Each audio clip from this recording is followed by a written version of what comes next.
Like every hero, he had obstacles to overcome.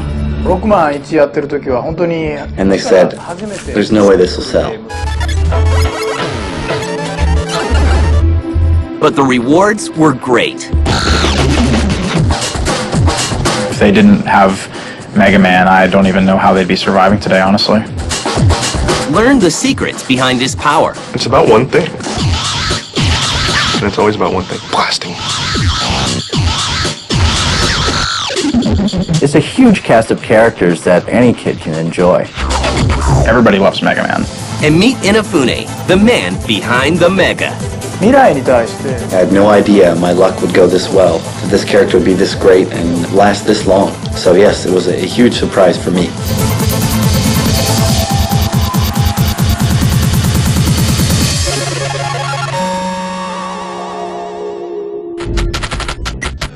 In 1984, a Japanese video game company named Capcom hits its stride in the arcade scene with popular hits including 1942 and Gunsmoke. Their success allows them to expand, and a young artist named Keiji Inafune is hired. I've always liked drawing pictures. From a long time ago, I've always wanted to be an illustrator. Just about at the time that I had graduated, video gaming companies were becoming very popular, and they had always wanted young, talented artists. And it was a good chance for me to break out, get into a company, and prove myself. So it just happened to be the right timing for me to be an illustrator.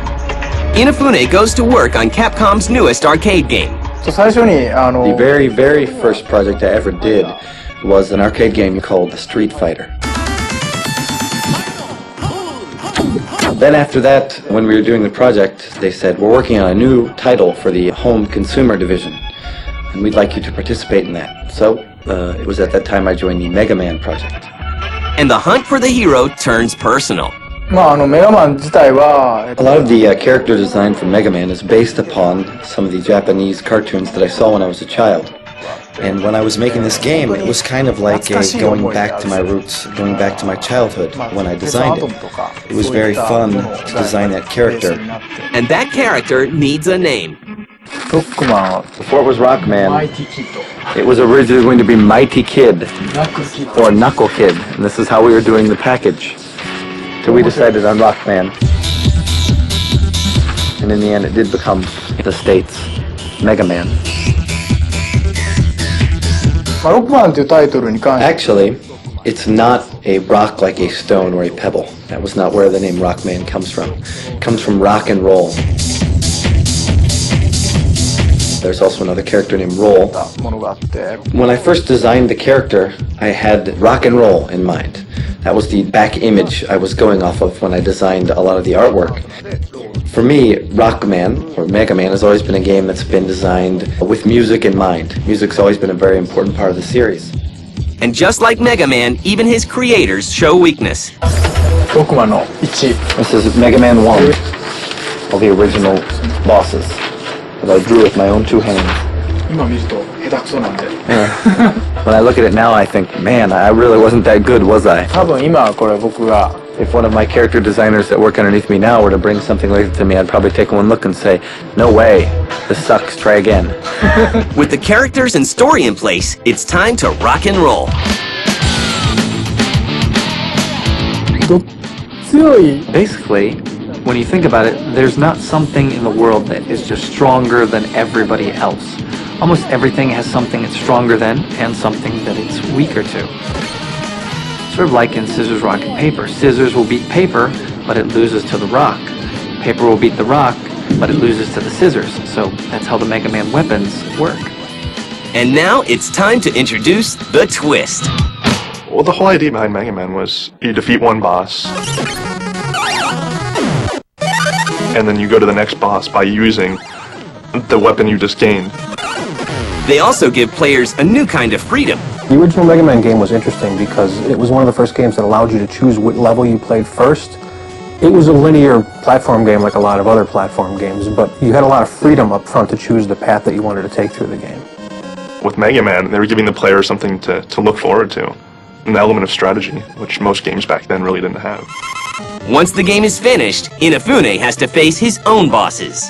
After we got the game done, we took it over to sales.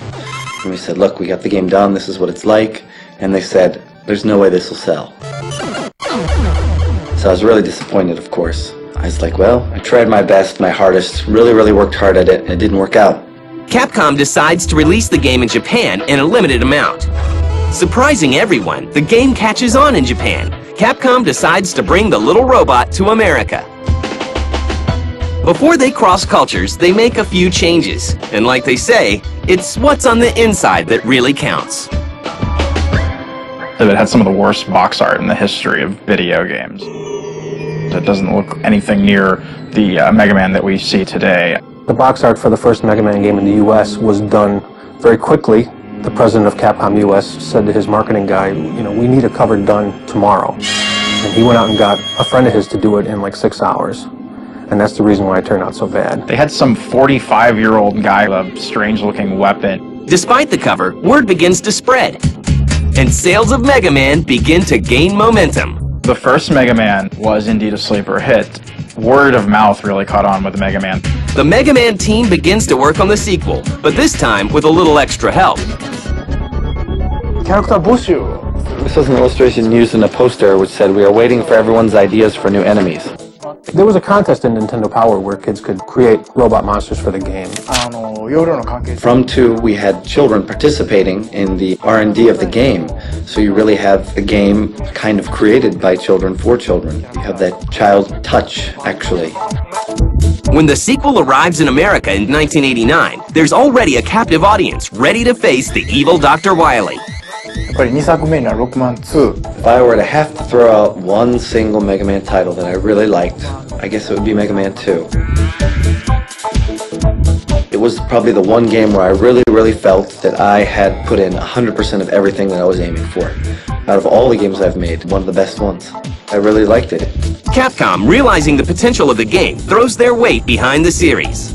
When we made the first Mega Man, you're always limited by memory, how much space you have on the cartridges, and we had tons of characters that we had created that we all wanted to fit in the first game that we couldn't.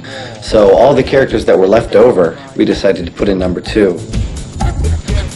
A lot of the characters became a lot more bright and colorful. The sprites were a lot prettier in the second one. We were able to do a lot of things that we couldn't do in the first one.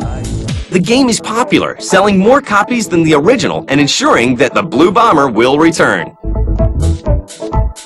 Mega Man and Street Fighter came out around the same time, are responsible for, Capcom.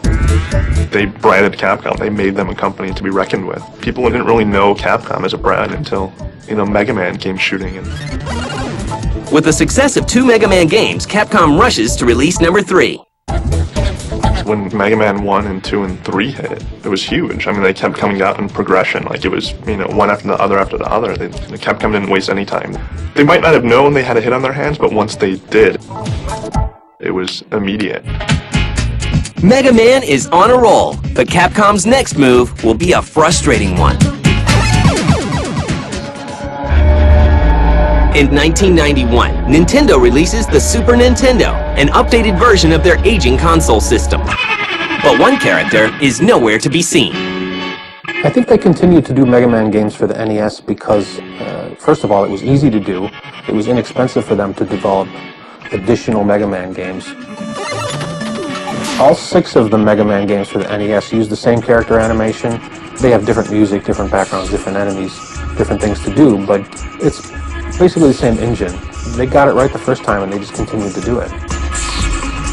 They didn't want to mess with the formula. Capcom's famous for not messing with a good thing, and at the time Mega Man 2 had done outrageous numbers and 3 did fairly well, and they figured, why mess with a good thing? Yeah, like maybe the decision seems a little weird now.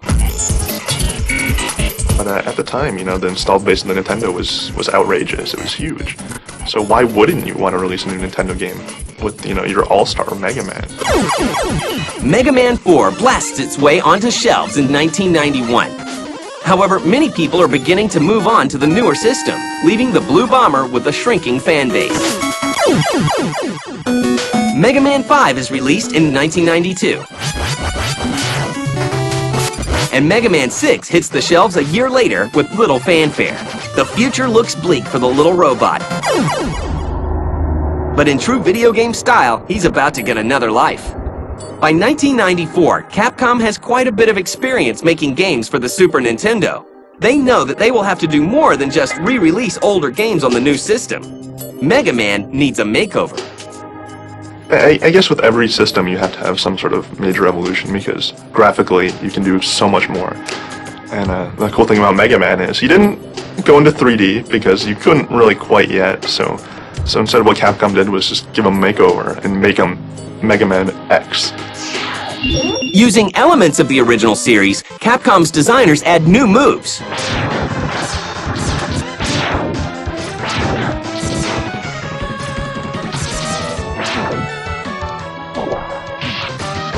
And new characters to give gamers a different experience.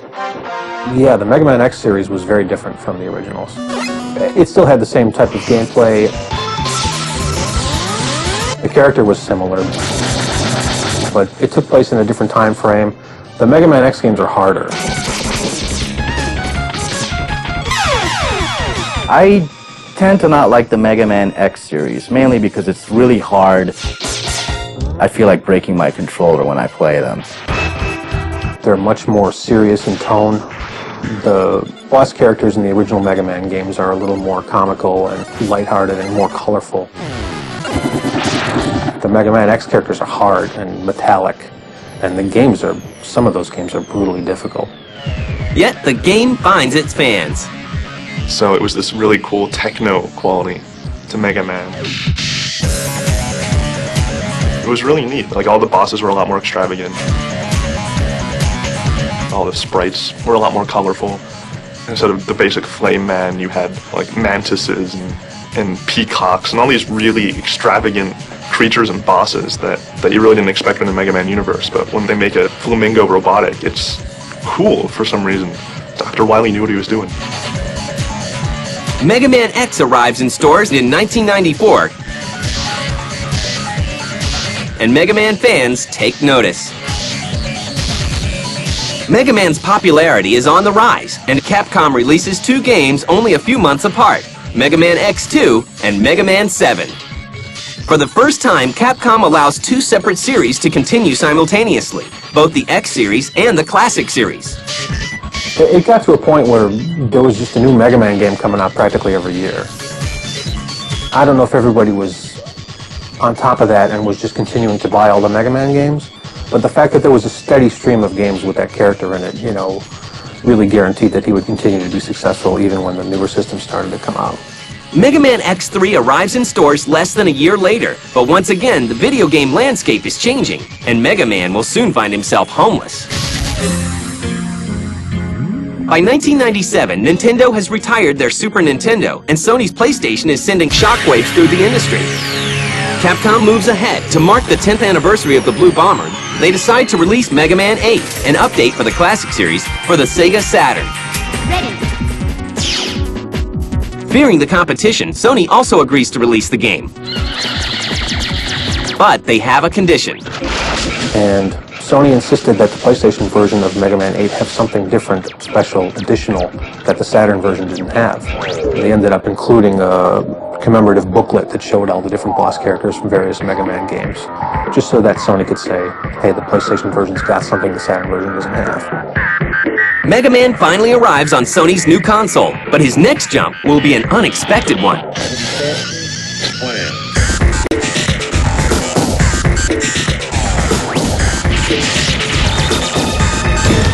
In 1998, Capcom follows up Mega Man's arrival on the PlayStation by agreeing to Sony's demand for a new look at the little robot.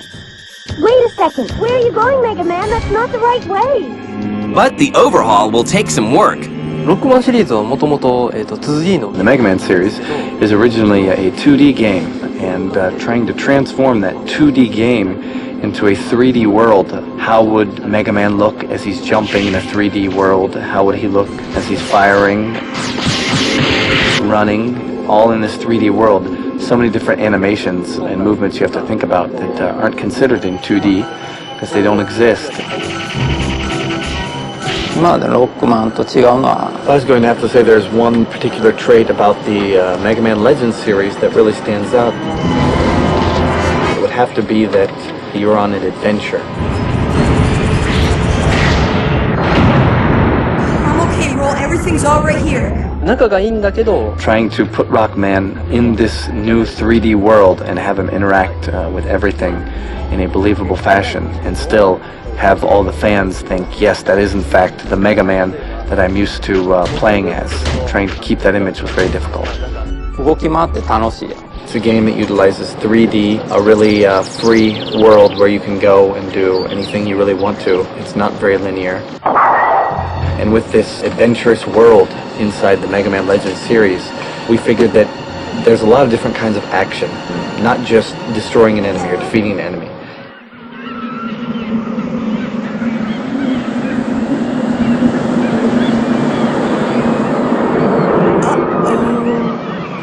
Other kinds of action are just, for example, walking down the road and maybe you kick a can or you shoot down a tree or something like that.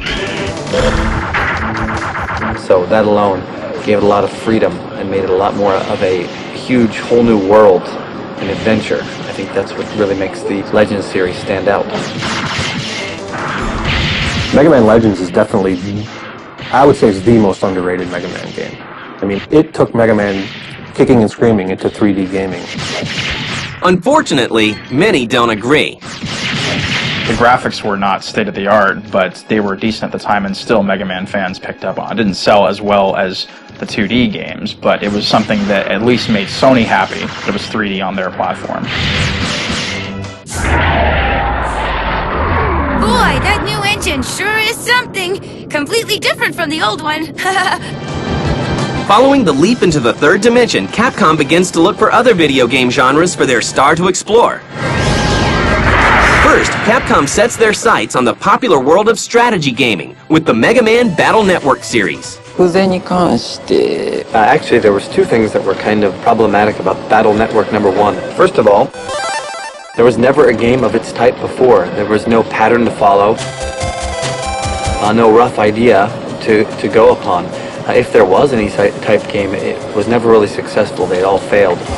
So to blend an action game, along with the kind of fun you get from the Pokemon game, to blend those two elements together, just the right amount of balance to make the game fun, yet new and fresh, that was very difficult. The combat system in the Mega Man Battle Network games is very different from what you see in a traditional Mega Man game. It's really an interesting variation from the type of gameplay that Mega Man is known for. But Capcom returns to the classic Mega Man style with the release of Mega Man Zero.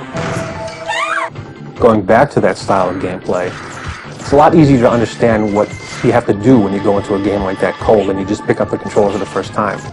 You run to the right and you beat guys up. You shoot, you jump on platforms. People are comfortable with that.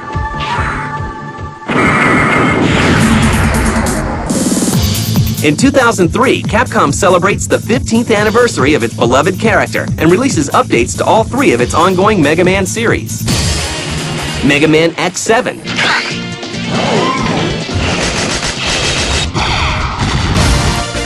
Mega Man Network Transmission, and Mega Man Zero 2. After 15 years as one of the most revered game characters, he shows no signs of slowing. But Mega Man is Capcom's biggest selling game series of all time. Mr. Mega Man is a very appealing character. He's got just the right amount of zip and power. There are so many different Mega Mans that you're always going to find one that appeals to you. Mega Man's still around today is because he's one of the staples of gaming history. They're going to keep making them damn things until he dies. I don't know. He is what they live on still. There are so many games and so many fans of Mega Man that he's never going to die. I'm sure they're going to continue to do a lot more and a lot better Mega Man games. He's here to stay.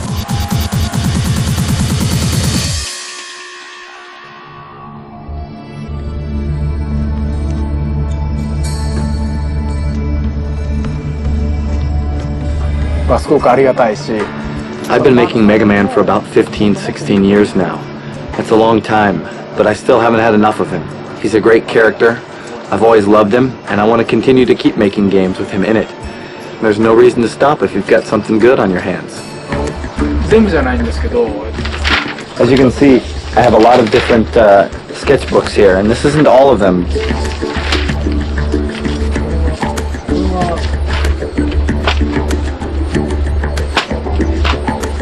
There's a lot of enemy characters that have gone unused, but the ideas do keep coming.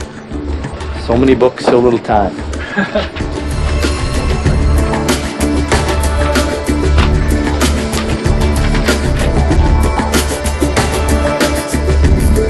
The person who probably taught me the most in the gaming industry about what it's like to make a game would probably have to be the Blue Bomber himself, Mega Man. He really is a large part of my life.